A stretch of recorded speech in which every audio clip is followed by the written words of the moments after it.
Alhamdulillahi Rabbil Alamin. Wassalatu wassalamu ala nabina Muhammadin wa ala alihi wa sahbihi ajma'in. Amma ba'd. Alors, il est probable que ce soit notre dernier cours avant longtemps, parce qu'il est probable que le Ramadan commence samedi, Inch'Allah, Wallahu a'lam. Et du coup, qui dit Ramadan samedi dirait Tarawih vendredi soir, comme vous le savez. Donc si on a les Tarawih le vendredi soir, on va pas pouvoir faire notre cours.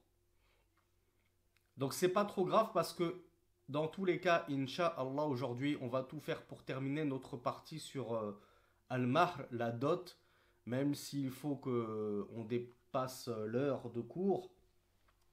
Et vous m'excuserez si ça fait très tard chez vous en France, qu'on finit très tard le cours d'aujourd'hui. J'espère qu'on pourra le boucler en 1 heure malgré tout, parce qu'on n'a que 5 pages à voir. Et après avoir terminé cette partie sur la dot, ben, il y avait la toute dernière partie du livre que c'est vrai j'aurais aimé pouvoir faire durant ces 3 semaines de cours, qui portait sur Al-Adab wa Sunan fin Nikah. Et donc pour vous avancer un petit peu sur la prochaine série qui portera donc sur cela, les bonnes convenances et les sunan dans le nikah, mais en réalité la deuxième série elle va porter sur les relations conjugales, mais il nous restera cette petite partie à voir, donc qu'on incorporera dans la deuxième série de cours, et ça portera sur la khutba. Vous savez, quand on introduit le mariage par un discours, on fait une petite khutba. On traitera également d'al-walima, le banquet de mariage. On traitera de al-i'lan, l'annonce.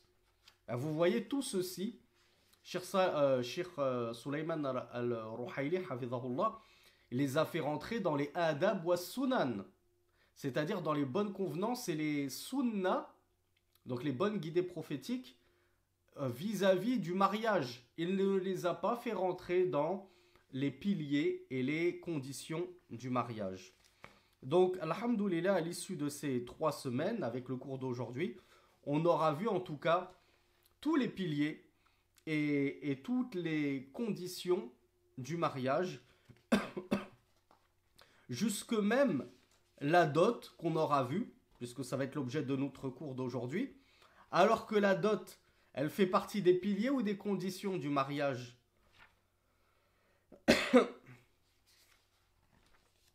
Ah, c'est interro surprise, hein. Bravo Clara. Bravo Merdi. Aucun des deux. Vous avez oublié ce qu'on a vu hier en toute fin de cours. C'est aucun des deux. Parce que si on dit que c'est une condition, qu'est-ce que ça signifie? Ça signifie que si on n'a pas mentionné cette dot-là, ou qu'elle n'a pas été apportée le jour du mariage, ben le mariage il est invalide, puisque vous me dites que c'est une condition, et on a vu la définition de la condition. Définition de la condition, c'est que déjà c'est censé précéder le mariage, et que si c'est pas là présent, au moins au moment du mariage, comme le tuteur, ben le mariage il est invalide. Donc pas de dot le jour du mariage, mariage invalide. Donc là vous nous compliquez les choses. Et pilier, ça ressemble un petit peu, mais le pilier c'est ce qui fait partie intégrante et des composantes du mariage. Ben, ce qui va composer le contrat de mariage, la dot ne fait pas partie des composés ou de la composition du contrat de mariage. Donc en réalité, la dot, c'est certes une obligation. Rassurez-vous, mesdemoiselles, nous ne sommes pas en train de vous priver de votre haq, de votre dû. C'est une lourde obligation qui pèse sur les épaules du marié, mais, on va le voir, elle ne fait ni partie des piliers ni des conditions. Donc, et ça va aboutir à une conséquence intéressante d'un point de vue du fiqh. Est-ce que si on n'a pas parlé de dot ni avant, ni même le jour du mariage, est-ce qu'on doit quand même donner une dot à l'épouse? Si oui, de combien? Et ainsi de suite. Donc le cheikh nous disait, il nous reste à voir une dernière chose concernant le mariage, c'est la dot. Comment on dit la dot en arabe? Bismillah.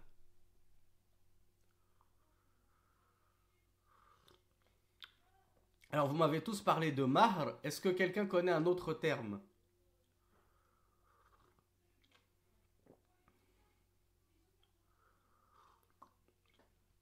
Un terme qu'on trouve dans le Coran d'ailleurs.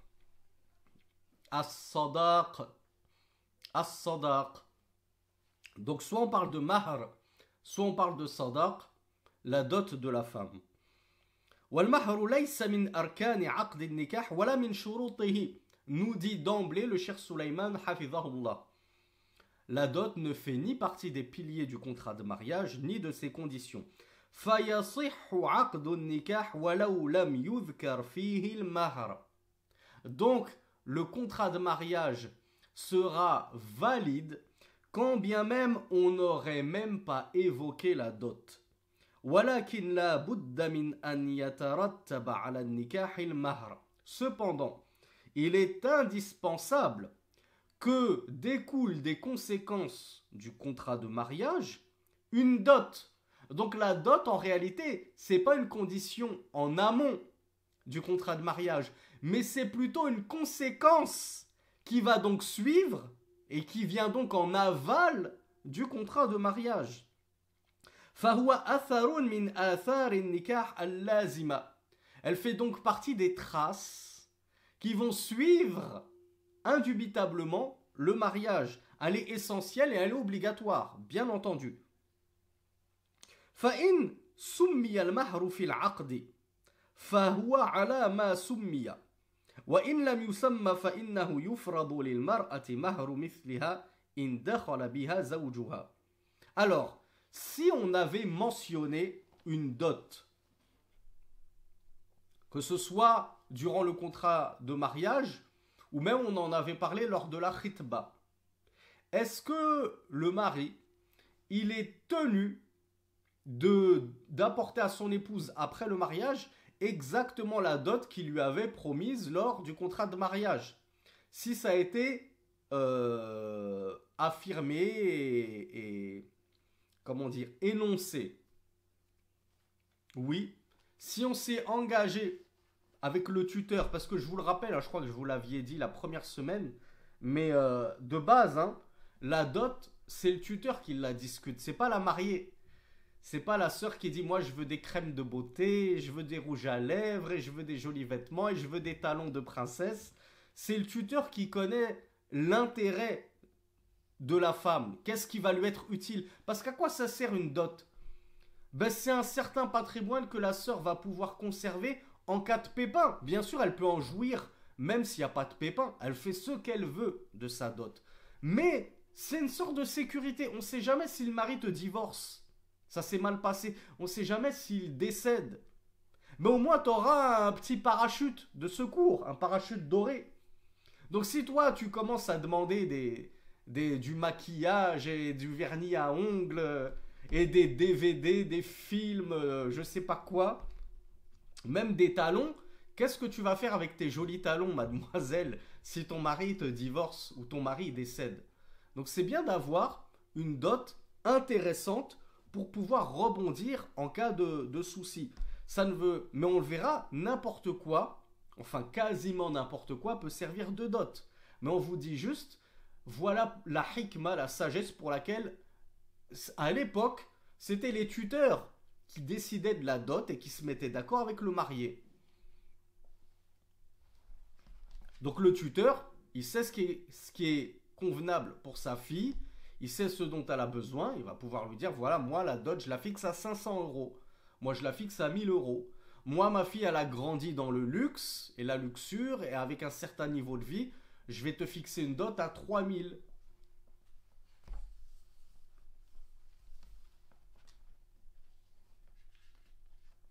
Donc, si la dot a été énoncée, bah, le mari est obligé de tenir son engagement et de donner la dot par laquelle le tuteur a accepté de donner sa fille en mariage. Parce que si vous vous étiez mis sur une dot, d'accord sur une dot inférieure, ben, ou plutôt si vous aviez discuté d'une dot inférieure, peut-être que le tuteur n'aurait pas accepté de donner sa fille. Là, vous vous étiez mis d'accord, vous êtes parti sur 3000 euros. Ben, tu es obligé de donner les 3000 euros. Si c'est pour lui donner 500 euros, ben, peut-être que le tuteur, il aurait dit en amont, ah oui, mais si c'est pour donner 500 euros de dot, moi je te donne pas ma fille, hein. Tu vas en épouser une autre, mais moi, je la lâche pas à moins de 3 000 euros. Donc voilà pourquoi il est obligatoire pour le marié de s'acquitter de la dot qu'il a mentionnée, qu'il a énoncée lors des pourparlers avec le beau papa. Alors oui, il y a Aïssa qui me corrige pour la luxure. C'est vrai que je fais souvent cette faute. On dit le luxe et non pas la luxure, parce que la luxure, c'est le péché de la chair.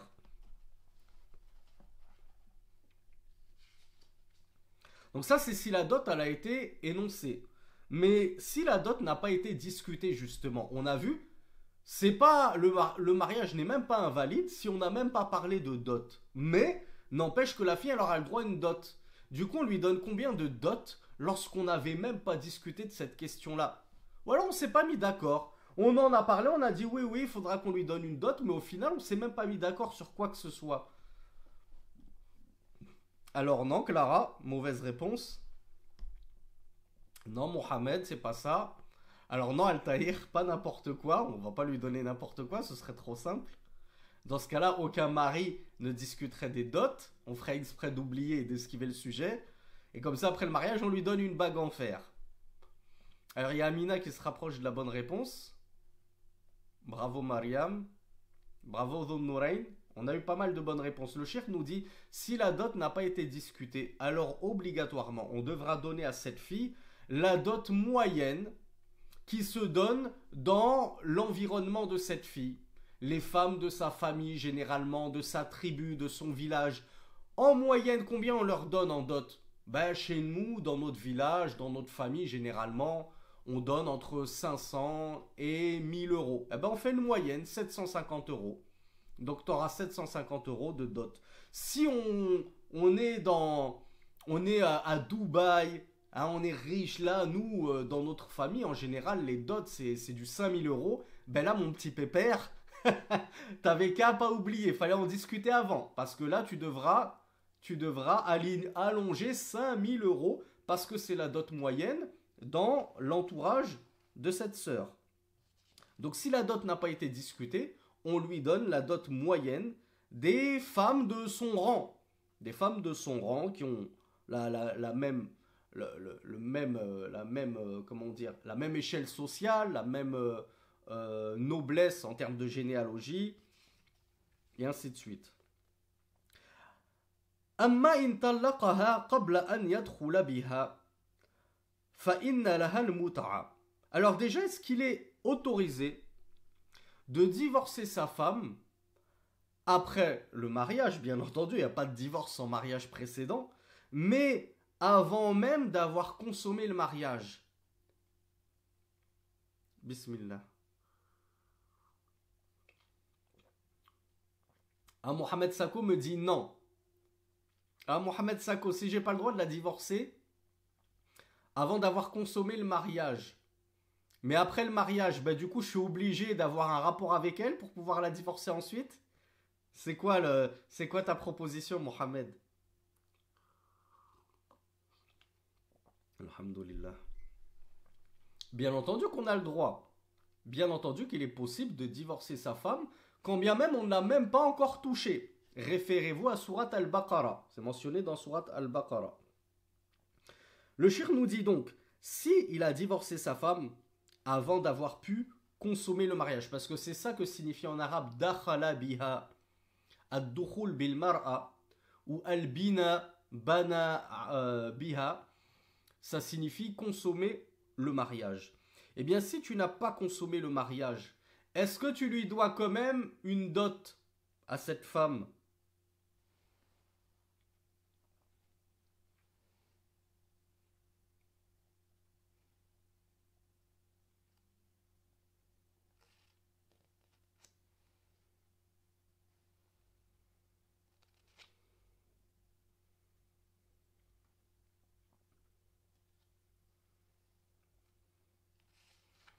Alors, j'aurais dû préciser, dans le cas où la dot n'a pas été discutée. Là, c'est dans le prolongement de notre question précédente. La dot, elle n'a pas été discutée. On a vu, si je divorce ma femme après avoir consommé le mariage, ou plutôt, si je la divorce pas, on reste marié, je devrais lui donner une dot à la hauteur de ce que les femmes de son environnement prennent d'habitude. Maintenant, on n'avait pas discuté de la dot, mais là, je décide de la divorcer. Et je la divorce avant même la consommation du mariage. Le shir nous dit, selon la majorité des savants, cette femme, elle a le droit à une muta'a. Une muta'a, c'est-à-dire une jouissance. Quelque chose dont elle pourrait jouir et bénéficier. Donc tu vas pas lui donner la dot moyenne des filles de son entourage parce que tu ne l'as même pas touchée, cette femme. Tu l'as divorcée avant même d'avoir pu consommer le mariage. Mais malgré tout, selon la majorité des savants, elle mérite quelque chose. Regardez comme la femme est honorée. Parce que certes, la femme, elle n'a pas été souillée. Si elle est vierge, elle n'a pas été déflorée. Donc elle n'a entre guillemets rien perdu. Généralement même, qui dit non-consommation du mariage, généralement dit elle n'a même pas gagné le domicile conjugal. Donc déjà, c'est même pas isolé avec cet homme. Il n'y a même pas eu d'attouchement, de baiser, généralement. Hein. Mais malgré tout, elle a l'étiquette de femme divorcée à cause de ce problème-là. Parce que, ça y est, on a su qu'elle s'était mariée, il y a eu les témoins, et maintenant, elle ne pourra pas dire aux gens, j'ai jamais été mariée. Parce qu'elle a été mariée malgré tout. Donc ça en fait une femme divorcée. Et ça, c'est pénible. Ça peut être pénible pour une femme. Donc en compensation pour cette pénibilité, ben, le mari se doit, l'ancien mari, qui la divorce avant même de l'avoir touchée, se doit de lui donner une muta'a, une jouissance.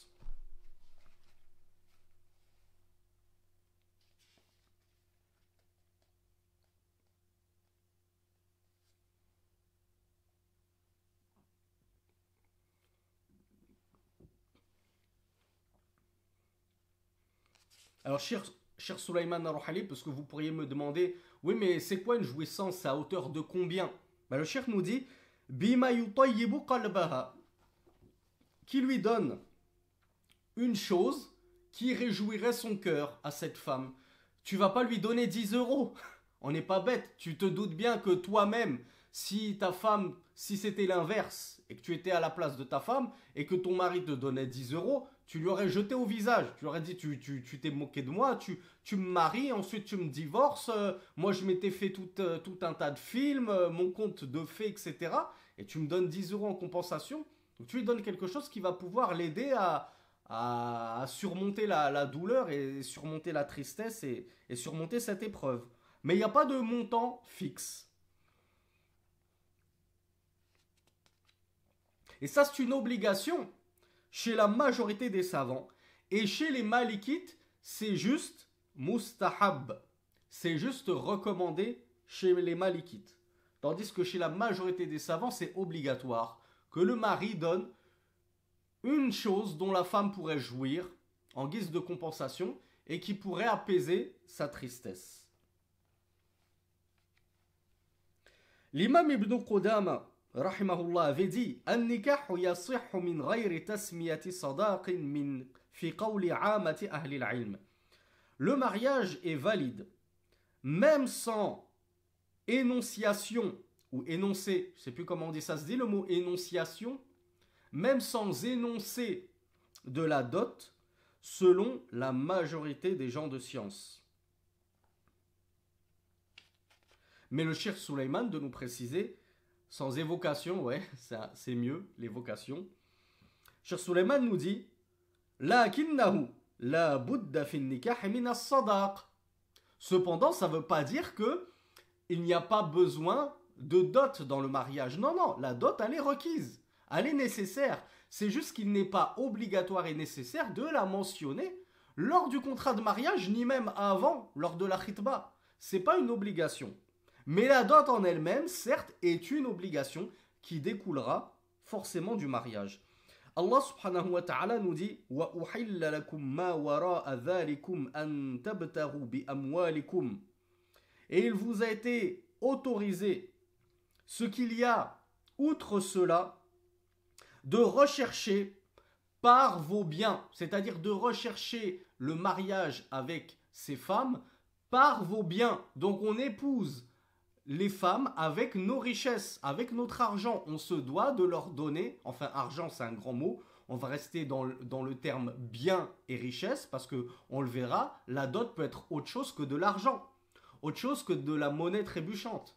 Donc c'est Allah Azza wa Jal qui nous explique dans le Coran que si on se marie avec les femmes, elles ont un droit sur nous, c'est qu'on leur donne une part de nos biens, une part de richesse. Il a été rapporté d'Ibn Mas'ud radiyallahu anhu qu'il avait été questionné au sujet d'un homme qui s'est marié avec une femme et il ne s'était pas mis d'accord sur une dot, il n'avait pas énoncé la dot. Et alors, cet homme-là, regardez, c'est intéressant, on ne va pas parler du divorce, et vous allez comprendre pourquoi tout à l'heure je vous disais, il faut prévoir aussi l'avenir. C'est important qu'on ne fixe pas des dots désuètes, entre guillemets, ridicules, minimalistes, parce que dans ce cas de figure, on a interrogé Ibn Mas'ud, un homme, il est mort après son mariage. Donc il n'est pas question de divorce, il est question que la pauvre sœur, elle a perdu son mari juste après le mariage, avant même qu'il n'ait pu toucher sa femme. Ça peut être des événements tragiques qui arrivent. Que faire dans un tel cas de figure? Il n'avait même pas discuté de la dot avec le tuteur. Et il n'a même pas touché cette femme-là. Son mari est mort. Comment on fait? Eh bien, Ibn Mas'ud a dit Laha mithlu sadaqi nisa'iha. Elle aura le droit à la même chose que la dot des femmes de son entourage. Si généralement les femmes de son entourage et de son rang, elles ont 1000 euros, elle aura le droit à 1000 euros. On les prend d'où du coup ces 1000 euros puisque le mari il est mort? Bismillah. Bah oui, de son héritage. Bien entendu. Avant même de commencer à partager l'héritage, on sort les dettes potentielles que le mari aurait. Il a une dette envers un tel, il aurait une dette envers un tel. Mais là, cette dot, ça devient telle une dette dans l'héritage du mari qu'il faut absolument purifier. On va d'abord donner la dot à son épouse. Et ensuite, on partage l'héritage. Et du coup, cette épouse, elle a le droit en plus à l'héritage ou ça y est, la dot lui suffit? Bah oui, non, la dot ne lui suffit pas, Altaïr. Je sais que tu comptes tes sous. on a tous besoin d'argent, hein, les temps sont durs, les loyers sont chers. Mais cette femme a le droit à l'héritage, à sa part de l'héritage. Du coup, combien? Qui connaît un petit peu les lois de l'héritage, elle a le droit à combien? Dans Surat An-Nisa, Allah il nous parle des lois de l'héritage. Alors non, c'est pas compliqué. Parce que la femme, c'est tout simple. Soit elle prend le quart de l'argent de son mari en héritage, soit elle a le 8e. Et effectivement, comme nous le dit Bintamin, ça dépend s'il a des enfants. Donc si cet homme-là, il avait des enfants, ben la femme n'aura que le 8e. Si cet homme-là n'avait pas d'enfants, elle a le quart. Donc vous imaginez, elle a le droit à sa dot alors qu'il ne l'a même pas touchée. Et en plus, elle aura le droit au quart de l'héritage. En tout cas, elle aura le droit à sa part déterminée de l'héritage. Par contre, tout n'est pas si rose, hein, c'est pas tout n'est pas en faveur de la femme. Elle aura malgré tout une idda à accomplir. C'est quoi déjà la idda, qui s'en souvient? Bismillah. Bravo. Délai de viduité. Vous savez tous ce que c'est que le délai de viduité. On en a parlé. Ah, Bintamin qui s'est trompé. C'est quoi le délai de viduité? Oula, Soumia aussi. Oula, la Naël. Catastrophe, là, l'interro surprise, là, c'est une boucherie. J'ai pas une seule bonne réponse. Si, Merdi est dramé, moi, apporté la bonne réponse. 4 mois et 10 jours pour la veuve. J'ai lu des 3 menstrues, des 4 menstrues, des 4 mois. 4 mois et 10 jours, c'est précis. C'est codifié dans le Coran. Dans Surat Al-Baqarah en plus. Dès la 2e sourate, tout est déjà codifié. Donc la veuve, elle patiente 4 mois et 10 jours. Quand bien même, elle n'a même pas été touchée. Ça a été le jugement d'Ibn Mas'ud, radiyallahu anhu.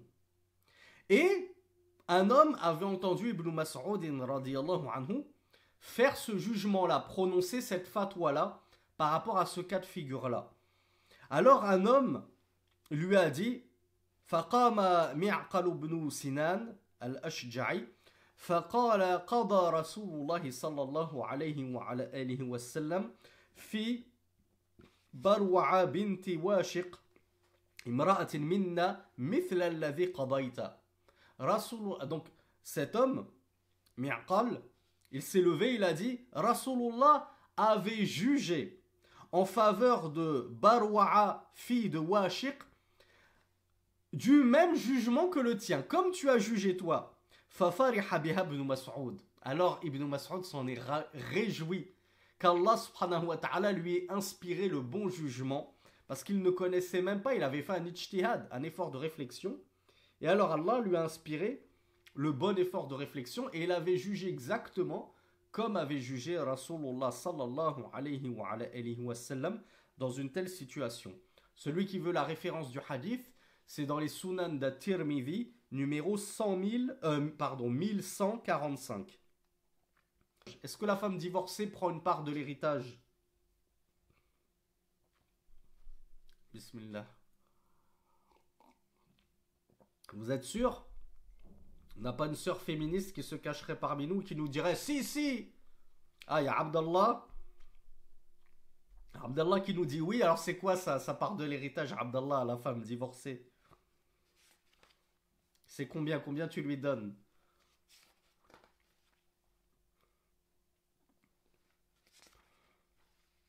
Ah, Abdallah il nous dit non, je voulais dire oui, elle a pas. D'accord. Tu nous as fait une fausse joie là, Abdallah. En tout cas aux féministes, là, tu leur as fait une fausse joie.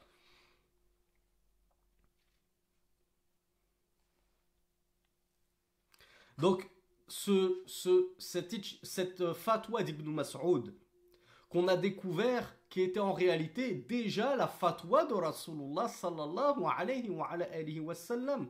C'était en réalité le jugement de Rasulullah sallallahu alayhi wa sallam. Sulayman hafizahullah, il nous dit, si tel est le cas de l'épouse qui n'a même pas consommé le mariage, que dire de l'épouse qui a consommé le mariage? L'homme, il a pris son droit sur elle, il a pris son haqq. Il lui a pris son innocence et sa pudeur. Vous pensez qu'une telle femme, elle va pas avoir sa dot?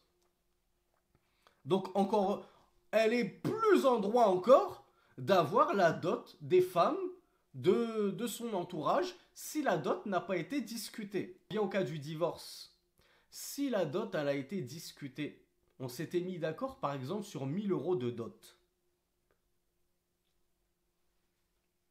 Je divorce ma femme avant même de l'avoir touchée. Il n'y a toujours pas eu de consommation du mariage. La seule chose qui change avec le cas de figure précédent, c'est que là, on a discuté du montant de la dot. On a décidé de 1000 euros. Combien? Est-ce qu'elle a le droit à toute la dot, comme la femme qui aurait consommé le mariage?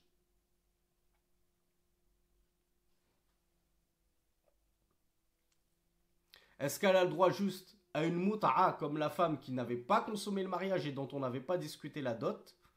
Effectivement, elle a le droit à une dot et elle a le droit à la moitié de la dot discutée. Donc dans notre exemple, c'était 1000 euros.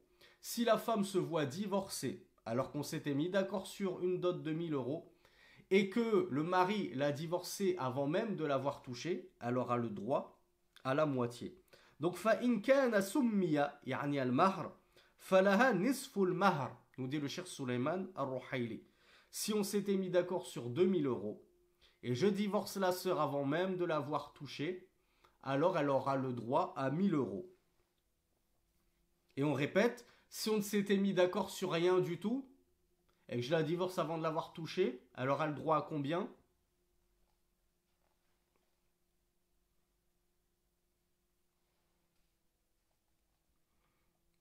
Une jouissance. Alors elle a le droit à ce qu'on appelle une mut'a, quelque chose de jouissance.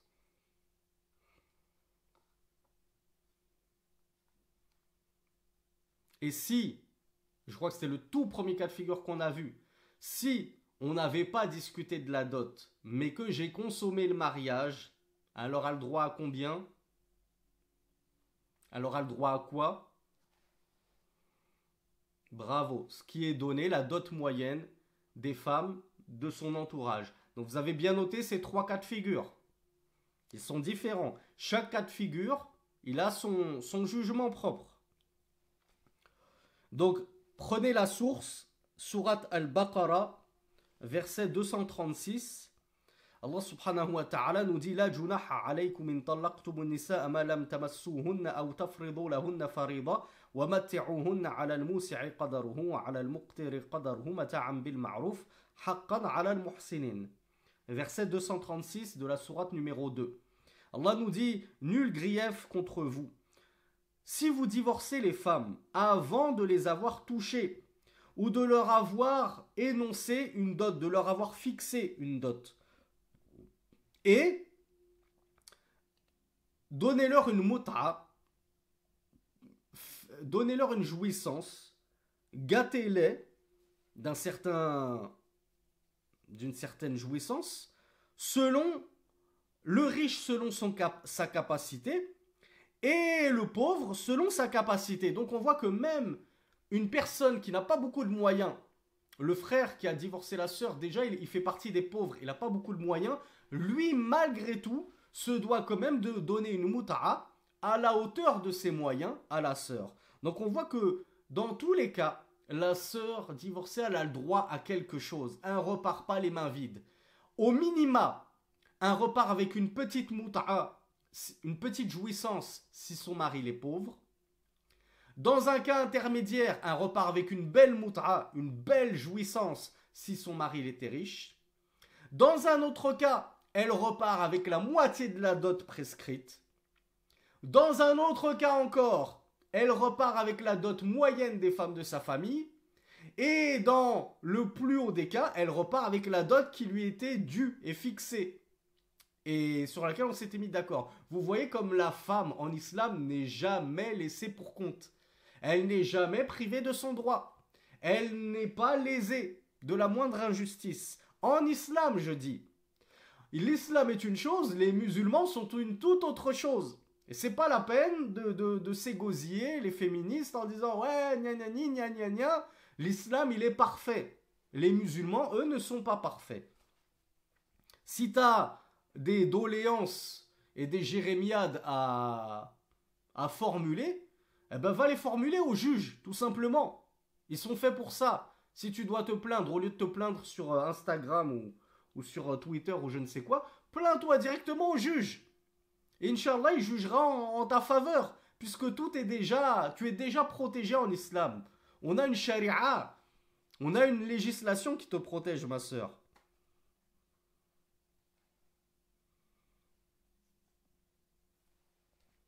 Et dans le verset suivant, donc 237 de la sourate Al-Baqarah, Allah nous dit وَإِن طَلَّقْتُمُوهُنَّ مِن قَبْلِ أَن تَمَسُّوهُنَّ وَقَدْ فَرَضْتُمْ لَهُنَّ فَرِيضَةً فَنِصْفُ مَا فَرَضْتُمْ إِلَّا أَن يَعْفُونَ أَوْ يَعْفُوَ الَّذِي بِيَدِهِ عُقْدَةُ النِّكَاحِ وَأَن تَعْفُوا أَقْرَبُ لِلتَّقْوَى.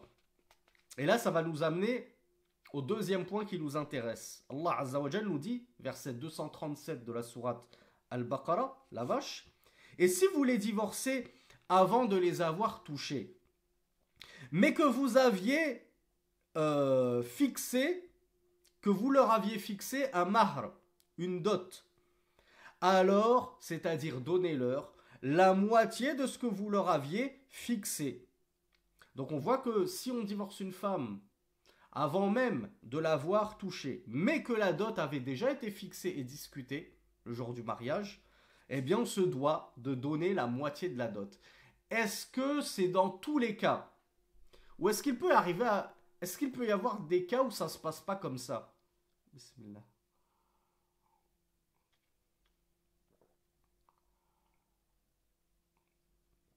Alors non, Mariam, si c'est la femme qui demande le divorce, c'est une toute autre paire de manches. Ça ne s'appelle pas un divorce d'ailleurs, c'est autre chose. Et ça, on ne le verra pas. En tout cas, pas maintenant. Alors voilà, iPhone de Katia.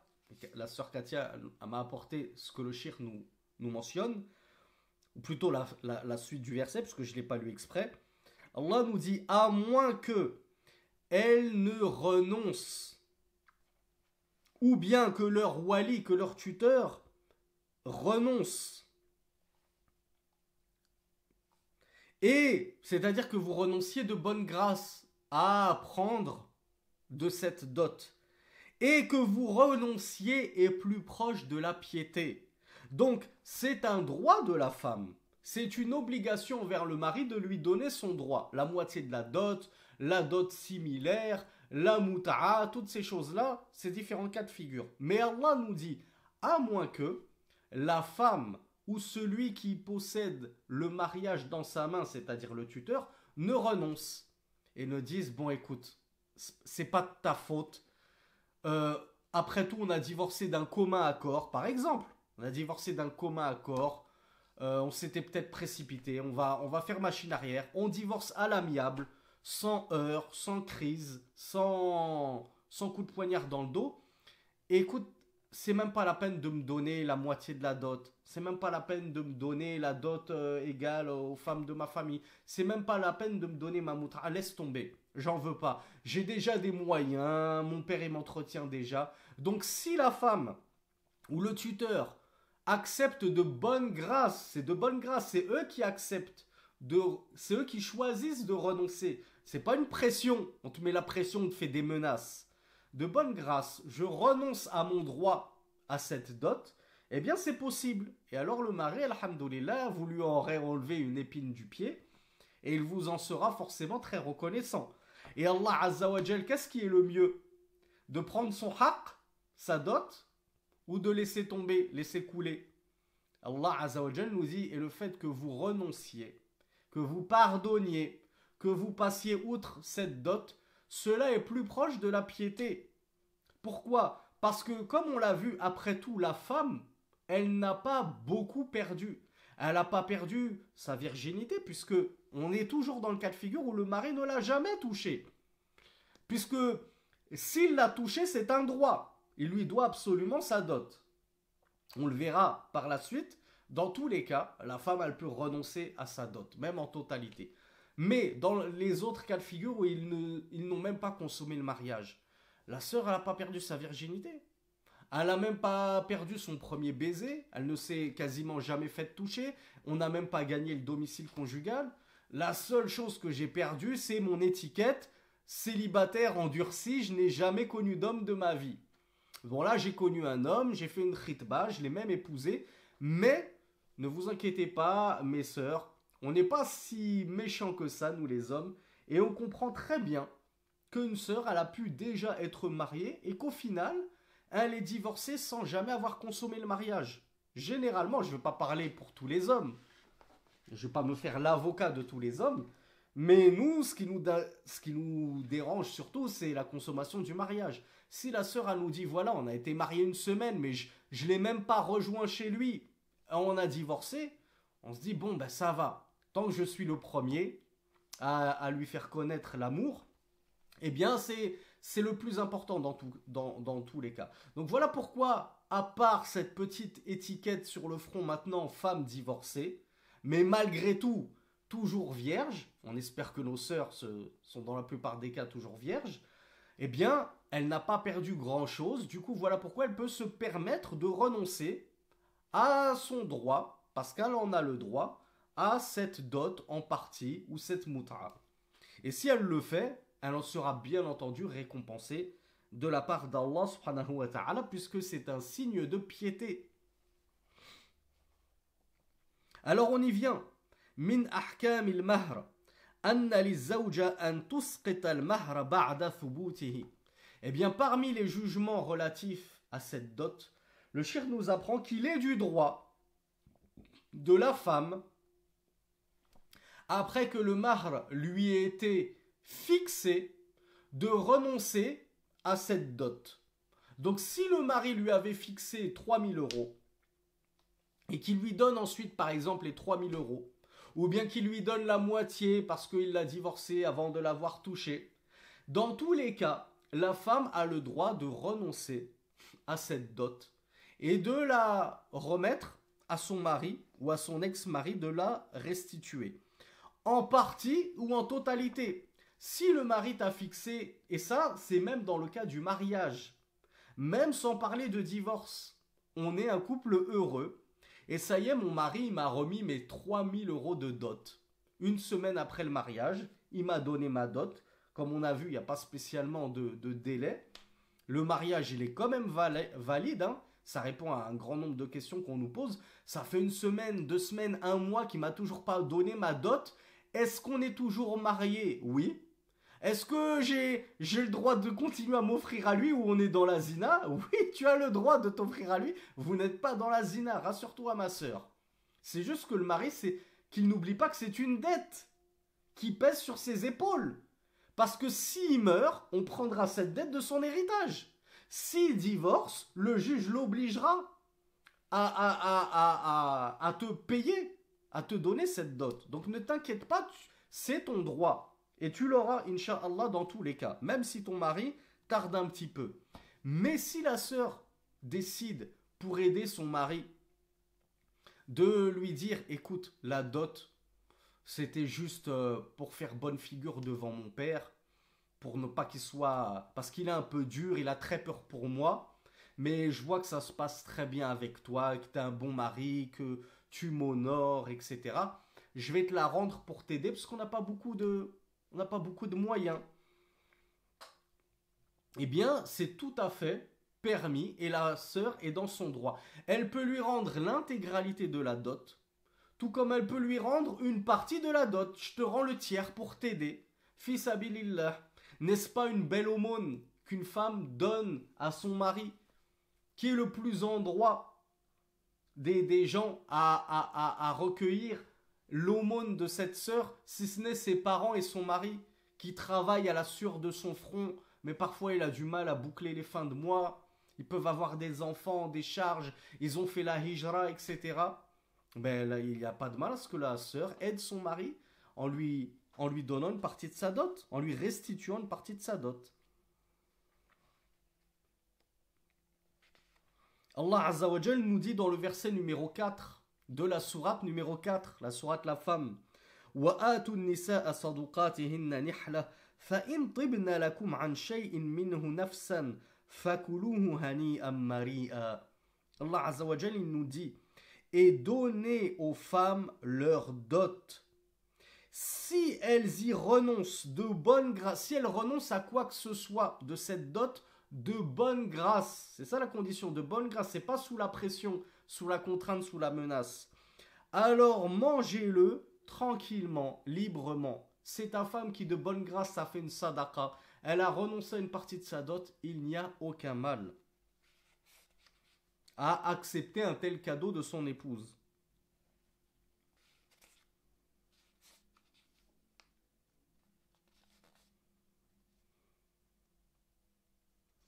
Et cher de nous rappeler, فدل ذلك على أن للزوجة أن تسقط بعض المهر لأنه حق لها وإذا جاز لها أن تسقط بعضه جاز لها أن تسقط كله بعد ثبوته.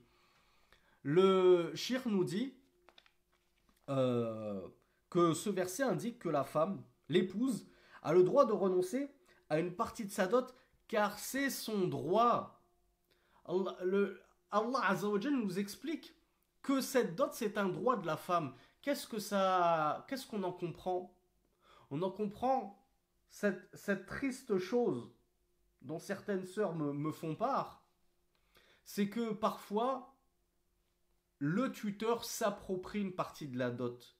Il prend la dot comme c'est lui, on l'a dit de base, c'est lui qui discute de la dot avec le marié, avec le futur mari.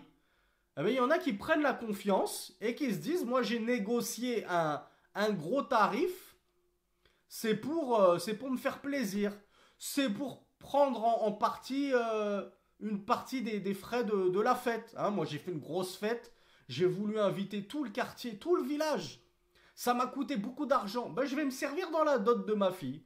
Et c'est mon droit, c'est moi qui l'ai négocié. Mais non, c'est pas du tout ton droit justement. C'est son droit à elle la dot. Comme on l'a dit dans les cours précédents, c'est elle qui va donner sa personne, qui va offrir son intimité, sa virginité à cet homme-là. D'où toi tu prends quoi que ce soit de cette dot-là. Donc si la sœur veut te le donner, veut aider son père à prendre en charge avec sa dot une partie des dépenses, eh bien, grand bien lui en fasse. Mais un tuteur, c'est de l'injustice de commencer à se servir dans l'argent de la dot de sa fille sans son consentement. Et pire encore, si c'est même pas pour financer la fête, etc. Il la prend juste pour lui. C'est dans ma poche. C'est mon cadeau de mariage à moi. Je t'ai donné ma fille, tu me donnes la dot. Elle est pour moi la dot. Non, la dot, c'est le droit de la femme. Et donc, c'est la femme qui en fait ce qu'elle veut. Et elle la donne à qui elle veut. Elle va en donner une partie à son père pour l'aider, pour la cérémonie, etc. C'est son droit. Elle va en restituer une partie à son mari parce qu'il est pauvre. C'est son droit également. Elle veut tout garder pour elle. C'est son droit également.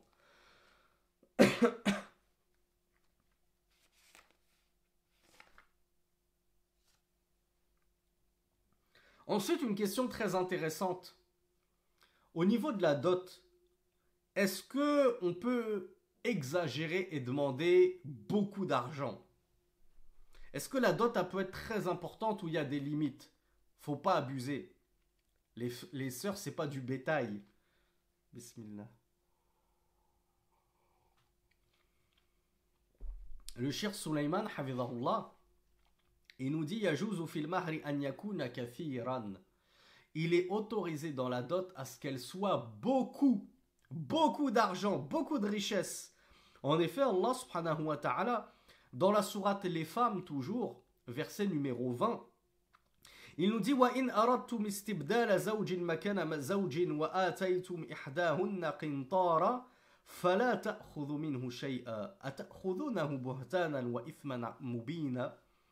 Allah nous dit et si vous souhaitez changer d'épouse à la place d'une autre et que vous aviez donné à l'une d'entre elles un qintar. Qui sait c'est quoi un qintar?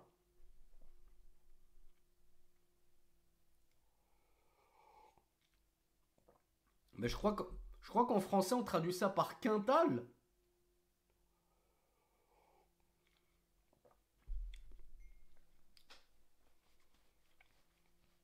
Qintar, c'est un monticule d'argent. Alors on me dit que ça vient bien de là, hein. Le quintal, ça vient de l'arabe quintal, ok. Je te fais confiance Altaïr. Donc si vous lui aviez donné un quintal, c'est-à-dire une très grande somme, un quintal c'est une unité de mesure qui pèse très lourd, c'est-à-dire genre vous lui aviez donné une montagne d'or, eh bien vous n'avez pas le droit d'en prendre quoi que ce soit. Le prendriez-vous c'est-à-dire en péché manifeste, si vous en preniez quoi que ce soit de cette dot que vous lui aviez donnée, même un petit peu, ce serait un péché manifeste. Vous n'avez pas le droit de toucher aux dots des femmes, comme on l'a vu. Mais ce verset nous prouve que on peut donner beaucoup en dot à une sœur. Donc il n'y a pas de mal, enfin c'est pas qu'il n'y a pas de mal, mais il est permis, et il est possible de donner beaucoup d'argent en dot. Et si, après tout, on fait partie d'une certaine aristocratie, que dans notre tribu, dans notre environnement, on est tous riches, et moi je suis médecin, et ma femme elle est médecin, et son père il est médecin, et on est tous riches, etc. Et qui me demandent par exemple une dot de 10 000 euros, et que chez eux 10 000 euros c'est rien. 10 000 euros c'est une semaine de travail, n'est-ce pas Altaïr? Pour un médecin. Moi les 10 000 euros je les fais en une semaine, donc ça va, je lui demande 10 000 euros de dot, et il travaille une semaine, il a mis de côté la dot de son épouse. Donc s'ils se mettent d'accord avec ça, pourquoi on va leur interdire en leur disant mais ça va pas, 10 000 euros c'est toute une année de travail pour certains smicards. Mais وَكَذَلِكَ يَجُوزُ أَنْ يَكُونَ الْمَهْرُ قَلِيلًا. Eh bien par opposition, ou de la même façon, il est également permis que le mahr, que la dot soit minime, peu. Mais on va voir avec certaines subtilités. Justement, Bintamin nous dit 1 euro symbolique. Cheikh Sulaiman nous déconseille de donner par exemple 1 euro symbolique. Vous allez voir la différence entre une petite dot et 1 euro symbolique. Il y a un fossé entre les deux malgré tout. En effet, le prophète sallallahu alayhi wa sallam, si vous vous souvenez, bravo Mohammed, dans un hadith, il avait dit à son compagnon, va chercher ne serait-ce qu'une bague en fer. Et on est d'accord qu'une bague en fer en dot, c'est minime. C'est vraiment quelque chose qui ne coûte pas beaucoup d'argent. Même un pauvre, normalement, est capable de s'acheter une bague en fer. Mais lui, il était tellement pauvre qu'il ne pouvait même pas trouver une simple bague en fer chez lui à donner en dot à cette femme qu'il voulait épouser. Donc le cheikh nous dit, il est su que une bague en fer, c'est quelque chose de très peu de valeur. Ça ne représente pas une grande valeur. Cependant, on ne peut pas donner n'importe quoi en dot. Comme je l'avais lu tout à l'heure, des frères qui me disaient, quand je vous disais la dot, on m'avait dit n'importe quoi. Non, justement, on ne peut pas donner n'importe quoi. Parce que dans la suite de ce hadith qu'on n'avait pas lu, il me semble qu'on n'avait pas lu la suite, il y a une suite. Cheikh Suleiman ne l'évoque que maintenant. Ce compagnon, quand Rasulullah sallallahu alayhi wa sallam lui avait demandé une bague en fer et qu'il ne l'avait pas trouvée, il lui avait dit, écoute Rasulullah, voici mon je ne sais plus si c'était le izar ou le rida. Je vais regarder mon izar. Le izar, c'était le pagne. Vous savez, ce qu'on se ceinturait à la taille pour couvrir le bas du corps. Il lui a dit, oh Rasulullah, voici mon izar, je lui en donne la moitié. Ce pauvre compagnon, il était tellement besogneux qu'il n'avait rien d'autre à donner à cette femme en dot que la moitié de son pagne. Je ne sais pas si vous imaginez. Qu'est-ce que Rasulullah sallallahu alayhi wa sallam lui a répondu? Il lui a dit, ma tasna'u bi izarik. Et que va-t-elle donc faire de ton izar? Et même de la moitié de ton izar, puisque tu ne lui en donnes que la moitié. In labistahu lam yakun alayha minhu shay. Tu veux faire un jour sur deux, puisqu'elle a la moitié de ton pagne. Donc un jour il est à moi, un jour il est à toi. On va se le partager. Rasulullah lui a dit, que va-t-elle faire de ton pagne? Lorsque c'est toi qui t'en habilles, elle ne va rien avoir de ton pagne. Donc c'est comme si elle n'avait plus de dot. Sa dot, elle a disparu. Elle est sur toi, sa dot. Wa in labisathu lam yakun alayka minhu shay. Et si c'est elle qui met ton pagne, qui porte sa dot sur elle, elle va mettre ton pagne, mais toi tu n'auras rien à te mettre pour te couvrir. Donc on voit que il n'y a aucune manfa'a, aucun bénéfice, aucune utilité à lui donner une telle dot. Donc Cheikh Suleiman, hafidhahullah, et le hadith, je vous rappelle une animaux authentique, Cheikh Suleiman nous dit, ce hadith c'est une preuve qu'on ne peut pas tout donner en dot. Il faut donner ce qui comporte une utilité pour la femme. Si tu lui donnes quelque chose d'inutile, tu lui dis je te donne mon pagne, la moitié de mon vêtement. Oui, mais la moitié, ça m'est inutile. Et si tu me dis oui, ben on va le couper en deux, chacun prend sa moitié, ben il ne sera pas assez long pour couvrir ma aura, ma nudité, ni même probablement la tienne. Donc dans tous les cas, ton demi-pagne ne me sert à rien. Donc, on est obligé de donner ce qui contient une manfa'a à la femme, de l'argent, des bijoux. Est-ce qu'on peut donner quelque chose de ma'anawi, quelque chose d'immatériel?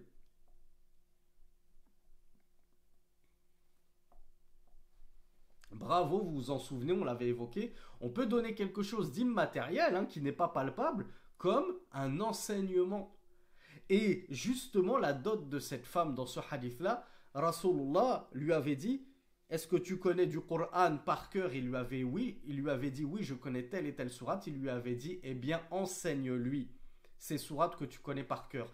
Donc la dot il lui avait dit, je te la donne en échange de ces sourates que tu lui enseigneras. Donc on voit que la dot, ça peut être l'enseignement du Coran. Et Cheikh Suleiman nous dit, ça peut être l'enseignement de la science, pas juste du Coran.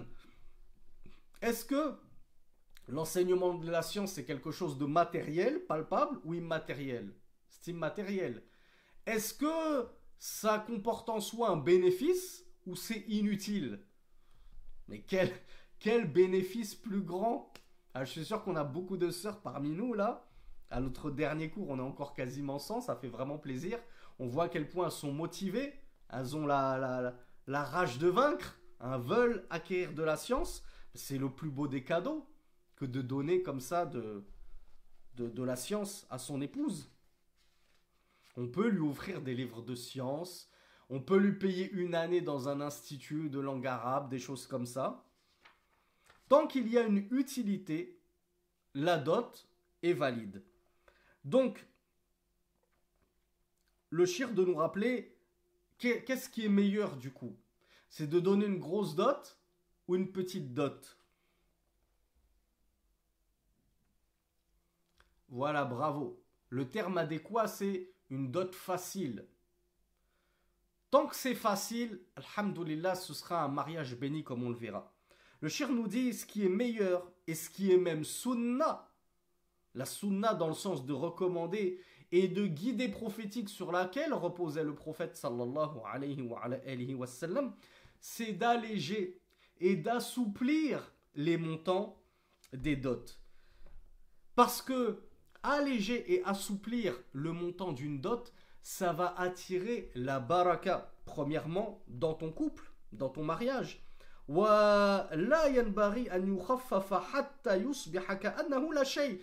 il ne convient pas pour autant d'alléger au point que la dot soit comme si elle ne représentait rien.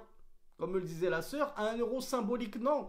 C'est pas ce qui est demandé. Ce qui est demandé, ce n'est pas d'alléger au point que la dot n'ait en réalité aucune valeur. On a dit il faut qu'elle ait une valeur. Oui, ben là, elle a une valeur, c'est 1 euro. 1 euro, ça a une valeur d'1 euro. Oui, mais en réalité, 1 euro symbolique, c'est comme si ça n'avait aucune valeur. Ben, je vais le dire tout de suite. Il y a même une sœur qui m'avait contacté à ce sujet-là. Oui, le tuteur, il dit, je veux que tu donnes tant à ma femme, que tu donnes tant aux sœurs de la mariée, que tu me donnes tant à moi. En fait, le marié mesquine, il arrive, il croit qu'il a une dot à donner. En fait, il a 5 dots. Il doit gâter toute la famille. Toute la smala doit avoir son petit cadeau. C'est chacun, on doit mettre bien toute la famille. On a l'impression qu'il épouse toute la famille, le pauvre frère. Alors qu'en réalité, il épouse qu'une femme. Mais il doit faire un cadeau au papa, il doit faire un cadeau à la maman, et c'est pas des petits cadeaux. Et il y a une sœur qui, je sais plus si c'était un frère ou une sœur qui m'avait écrit, qui m'a parlé de ça. Et cher Suleiman en parle. Il nous dit, il y en a qui compliquent la dot, qui compliquent les mariages, en exigeant que tout le monde ait son petit cadeau. Et quand on dit petit cadeau, c'est pas une boîte de chocolat. c'est la maman, elle doit avoir son bracelet en or. La petite sœur, elle doit avoir au moins des boucles d'oreilles en or. Le frère, il doit avoir un beau camis de Médine sur mesure, etc. Bah, il y en a qui compliquent les choses. Alors que Rasulullah sallallahu alayhi wa sallam nous a dit de faciliter. Exactement ce que le shir nous dit. Il nous dit quand les tuteurs ils compliquent comme ça les mariages aux mariés, qui plus est si les mariés ils ont de faibles revenus, ils n'ont pas beaucoup de... Déjà le frère il a fait sa hijra. Déjà il a fait sa hijra. Toi t'es là en France avec tes aides, t'as la sécu, t'as la CAF, t'as les allocs. Le frère il est coupé de vivre, il a aucune vivre. Il n'a pas de revenus parce qu'il est talib ilm. Et tu lui exiges des choses invraisemblables. Tu te dis... Cette femme-là, premièrement, elle n'a même pas essayé de parler à son père, de le raisonner, alors que peut-être qu'elle l'a fait. Mais toi, tu vas pas la croire, puisque tu n'es pas censé la fréquenter dans le haram. Donc tu vas te dire, cette sœur, elle n'essaye même pas de raisonner son père, premièrement. Et quand bien même, tu aurais le bon soupçon vers cette sœur, après, une fois que le mariage il est fait, tu t'es ruiné, tu t'es saigné, il ne te reste plus rien, tu vas avoir une certaine rancœur, nous dit le shir, vis-à-vis de la sœur, qui n'a rien demandé, mais ce qui n'a la pauvre. C'est juste son père qui, soi-disant, a voulu la protéger ou la surprotéger. Donc il t'a, entre guillemets, comment on dit, il t'a saigné à blanc, hein, il t'a vidé les poches. Donc la sœur, elle a une grosse dot, peut-être même qu'elle a plus d'argent dans les poches que toi-même. Eh bien, t'as un certain ressenti vis-à-vis de ta propre épouse, vous imaginez? T'as un ressenti vis-à-vis d'elle. Parce que tu te diras toujours dans ta tête, elle m'a coûté cher quand même celle-là. Purée, parfois tu vas avoir des regrets. Tu vas dire peut-être que j'aurais pas dû l'épouser, j'aurais dû aller voir une sœur qui m'aurait coûté bien moins cher. Et on se met à commencer à voir cette perle, cette femme qui normalement on la voit comme une perle, on la voit comme une princesse, on commence à la voir comme du bétail, comme des vaches. Ouais, cette vache, si elle avait été moins grosse, ça m'aurait coûté moins cher. C'est triste, mais malheureusement, on finit par avoir des ressentis et de la répulsion et de la rancœur vis-à-vis de ta propre épouse, qui, dans bien des cas, bien souvent, est totalement innocente. Il y a des tuteurs qui ont la tête dure et qui compliquent les mariages. Alors que, justement, le meilleur des mariages, nous apprend le cher Sulaiman, est celui qui attirera le plus la baraka d'Allah subhanahu wa ta'ala, c'est celui qui a été le plus facilité. Et parmi les facilités du mariage, il y a le fait de faciliter la dot. Il y a également le fait de faciliter la cérémonie. Parce qu'il y en a, ils sont pas bêtes. Ils vont te dire, bon, la dot, allez, 100 euros. On va pas te compliquer la chose. Mais par contre, il te dit, attention, hein, la fête, disque jockey, traiteur, le nôtre, le vôtre, et avec saumon, caviar, langoustine pour tout le monde, il y a 1000 invités, on fait moitié-moitié. La fête, c'est à peu près 10 000 euros. Tu mets 5 000 euros, je mets 5 000 euros. Ah ben, je préfère encore payer une dot à 2 000 euros et faire un petit banquet tranquille, pépère, le petit couscous de l'amitié, plutôt que ton plan à toi. Donc, Rasulullah sallallahu alayhi wa sallam nous avait dit Khayrun nikah aysaruhu. Dans les Sunan d'Abu Daoud, le prophète avait dit, numéro 2117, Sunan Abi Daoud, numéro 2117, le meilleur des mariages est le plus facile. Normalement, tout devrait être facilité. En fonction, comme je l'ai dit tout à l'heure, des capacités, des moyens du marié. Si le marié, c'est un chirurgien, il a les moyens, pour lui, comme je l'ai dit, 10 000 euros, il les gagne en une semaine, c'est rien. Si c'est un grand commerçant, etc., il n'y a pas de mal si lui, ça ne le dérange pas que tu lui imposes de telles exigences. Tant mieux. Mais on n'est pas tous non plus des Tullab ilm, mais il peut y avoir un travailleur qui est au SMIC. Il travaille, il fait ses 40 heures par semaine même, mais il gagne que le SMIC. Et il est confronté à des beaux-pères qui lui exigent des fêtes faramineuses, des dots faramineuses. On est en train de compliquer les mariages. Et c'est pas pour rien qu'un grand nombre de nos jeunes ont du mal à se marier de nos jours et finissent par tomber dans la fornication. Donc, il y a beaucoup de asbab, il y a beaucoup de causes. Les films pornographiques, la non-crainte d'Allah, et parmi les causes, la cause des tuteurs à la tête dure qui n'en font qu'à leur tête. Et ils pensent protéger leurs filles, alors qu'à cause d'eux, leurs filles finissent par tomber dans la prostitution, la fornication, etc. Dans une autre version, le prophète avait dit Khayrus sadaq aysaruhu. La meilleure des dots est la plus facile.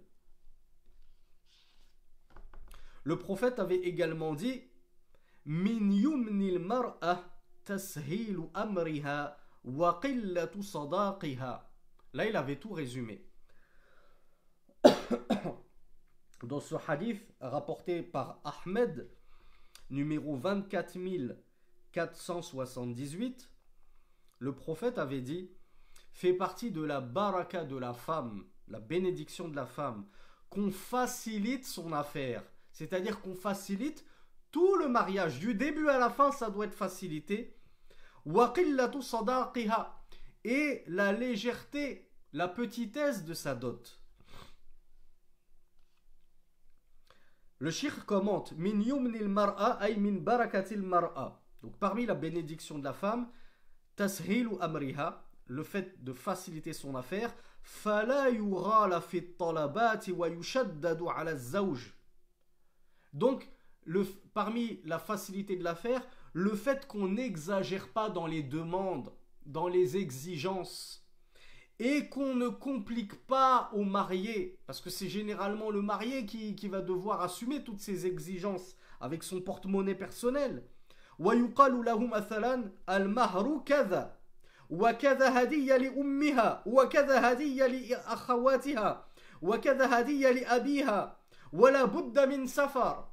Le cheikh il est au courant, lui aussi il doit recevoir des témoignages de sœurs en pleurs, ou de maris en pleurs, ou de prétendants en pleurs plutôt. Il nous dit on ne doit pas donc faire comme certains, la dot c'est tant. Mais doit y avoir un cadeau pour la mère, doit y avoir ceci comme cadeau. Il exige en plus. On veut ceci comme cadeau pour la mère. On veut ceci comme cadeau pour les frères et les sœurs.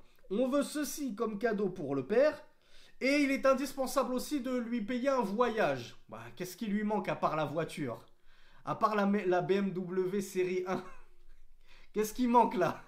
Le starter pack est quasiment complet. Eh bien, le shir nous dit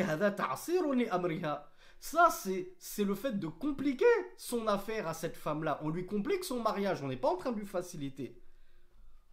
Or, fait partie de la bénédiction dans le couple, le fait qu'on facilite les mariages et qu'on donne de faibles dots, des dots légères. Mais comme on l'a dit, pas légères au point qu'elles ne constituent rien du tout et qu'elles n'aient quasiment aucune valeur. Le shir nous rapporte que le Omar ibn al-Khattab radiyallahu anhu avait dit Ala la taghru suduqan nisa. N'exagérez pas, n'élevez pas les dots des femmes. فإنه لو كان مكرمة في الدنيا أو تقوى عند الله كان أولاكم به النبي صلى الله عليه وعلى آله وسلم.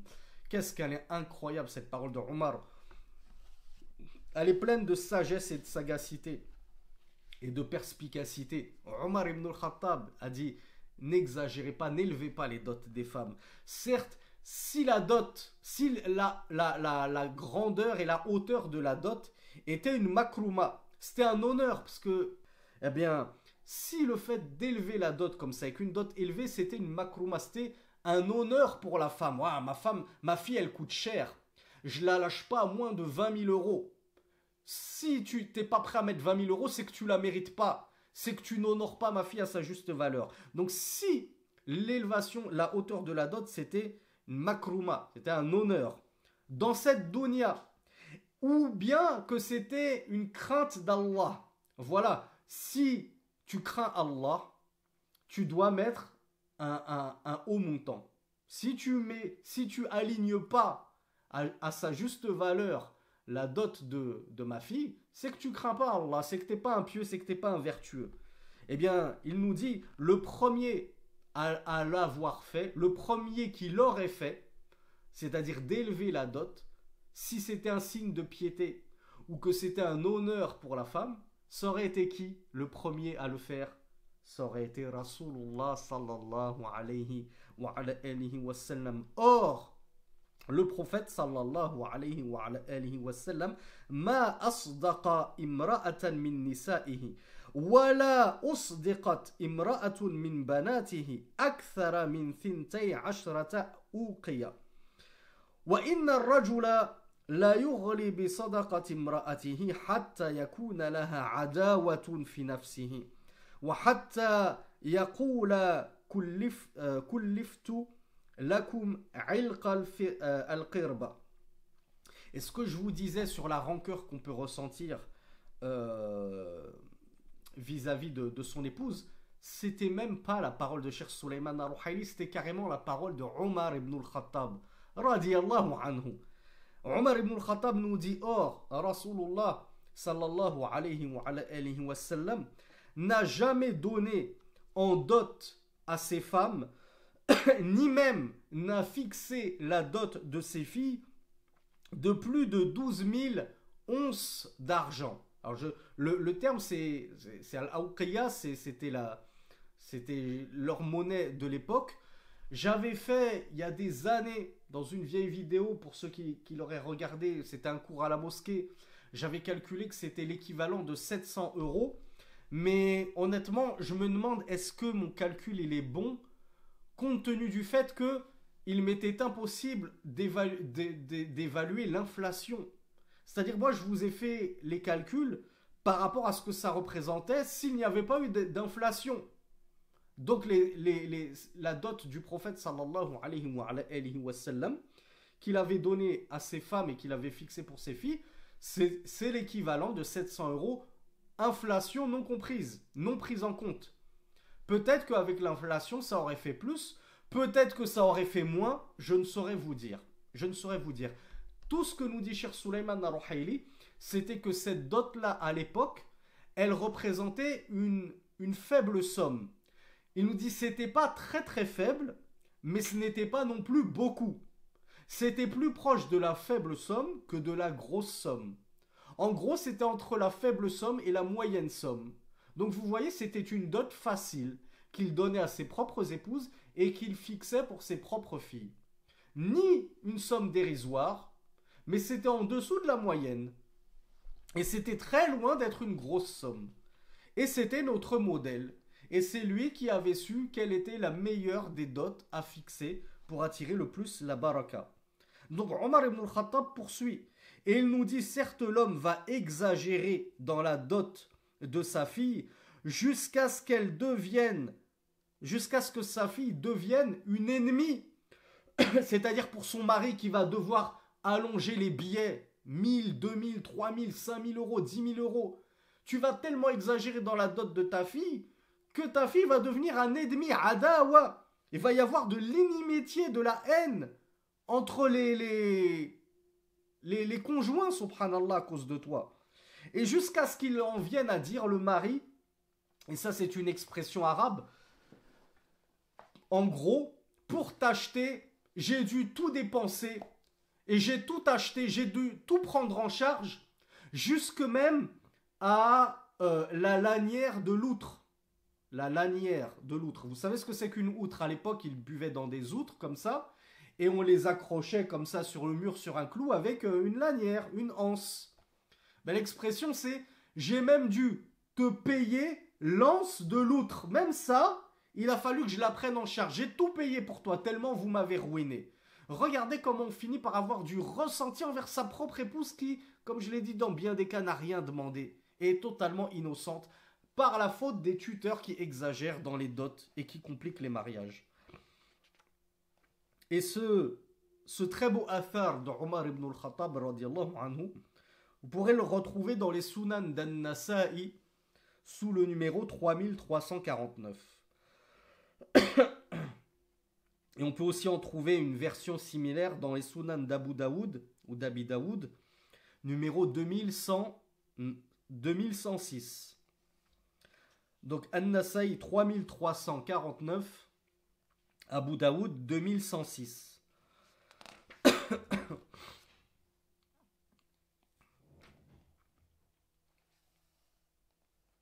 Donc le shir de commenter, Omar ici a sévèrement condamné l'exagération des dots.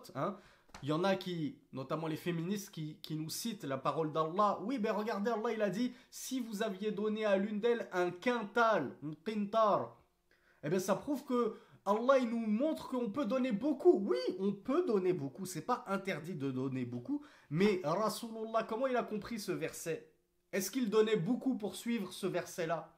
Ou plutôt il donnait peu et il disait le meilleur des mariages c'est le plus simple et c'est celui qui a la dot la plus facile, la plus légère. Ensuite ses compagnons, comment ils l'ont compris? Est-ce qu'ils ont divergé d'avec Rasulullah? Ils sont revenus au quintal mentionné dans le verset comme si Allah nous enjoignait à tous donner des quintaux. Je crois que c'est comme ça, quinto T-A-U-X, en dot. Non, pas du tout. Omar, il a même condamné l'exagération des grosses dots qui deviennent faramineuses. Et il nous avait dit, ce n'est ni un honneur pour la femme d'exagérer dans sa dot, ni un signe de piété. Détrompez-vous, ce n'est ni l'un ni l'autre. Parce que si ça avait été le cas, le premier des hommes qui aurait exagéré dans le montant de la dot, ça aurait été Rasulullah sallallahu alayhi wa sallam. Et cher Sulaiman, d'abonder dans le même sens que Omar ibn al-Khattab concernant ce ressenti qu'on peut éprouver vis-à-vis de sa propre épouse à cause de la cherté de sa dot qu'on a dû débourser pour l'avoir. Il nous dit, certains savants ont dit, et dans la marge, je ne sais pas si c'est le shir qui a orienté l'éditeur vers cela ou c'est l'éditeur qui a fait sa recherche, mais l'éditeur il nous dit, regarde, Fatawa Nour ala Darb de Sheikh Ibn Uthaymin. Alors est-ce que quand le shir nous dit, certains savants ont dit, c'est une fatwa d'Ibn Uthaymin directement, il nous dit, certains savants ont dit, où il dit Qala al-ulama, les savants ont dit. Cheikh Suleiman nous dit les savants ont dit. Et probablement que c'est une parole qui peut être attribuée à Cheikh Ibn Uthaymin, puisqu'on a la source. Les savants ont dit que l'exagération dans la dot va pousser le mari à ressentir dans son cœur quelque chose de mauvais vis-à-vis de sa femme. Il va éprouver un grand ressenti à cause de l'élévation de sa dot. Tandis que la très très faible dot, celle qui est limite dérisoire et comme on appelle ça, limite ridicule, والقلة الشديدة في المهر قد تجعل الرجل يزهد في المرأة. Mais en même temps, le fait de donner une dot ridicule, dérisoire, ça peut également pousser l'homme à ne pas donner de considération à sa femme. Celle-là, je l'ai achetée pour un malabar. Pourquoi je vais la respecter? Elle m'a coûté un malabar, elle vaut rien cette femme. Donc on ne demande pas de mépriser les femmes au point de leur donner comme ça des futilités, mais on ne demande pas non plus d'exagérer dans les dots. Comme me le dit Mahdi, le juste milieu. Et notre religion repose toujours sur le juste milieu. On donne une belle dot, la femme elle se sent honorée, on met la main à la poche, on l'honore. De toute façon, si la femme le désire plus tard, elle pourra nous en rendre une partie de bonne grâce. Donc on essaie de trouver un bon compromis tout en restant dans la facilité. Faut pas non plus se retrouver dans la difficulté au point de carrément aller emprunter et faire des crédits pour pouvoir justement trouver la somme nécessaire pour pouvoir nous marier. C'est triste, hein, il y en a qui comment on appelle ça, qui contractent des crédits à la consommation pour assumer les frais d'un mariage pharaonique.